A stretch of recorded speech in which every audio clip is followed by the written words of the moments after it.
կարծում եմ, որ համարյա ընտրված էր վարչապետ Էդմոն Մարուքյանը եւ նա մեծահոգաբար զիջում է իր տեղը Միքայել Աճապահյանին, ուղղակի ուզում եմ հույս հայտնել, քանի որ այս վերջերս հաճախ է լինում, մանավանդ այն հոգևորականները, ովքեր որ ուզում են դառնալ վարչապետ, պարզվում է, որ ունեն մի քանի քաղաքացիություն, պարզվում է, որ ինչու՞ չէ նաև տերորիստներ են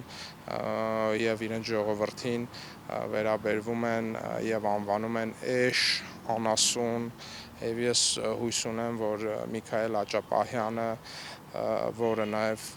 պարոն Մարուքյանի զիջելու արդյունքում վարչապետի արդեն պաշտոնը պարոն Մարուքյանի կողմից վարչապետի պաշտոնը Աճապահյանին զիջելու արդյունքում, եթե հանկարծ դառնա վարչապետի թեկնածու եւ ունենա ընտրվելու շանսեր, պարզվի, որ նա ոչ երկքաղաքացի է, ոչ տերորիստ եւ օրենքի որևէ կետ չի խախտել։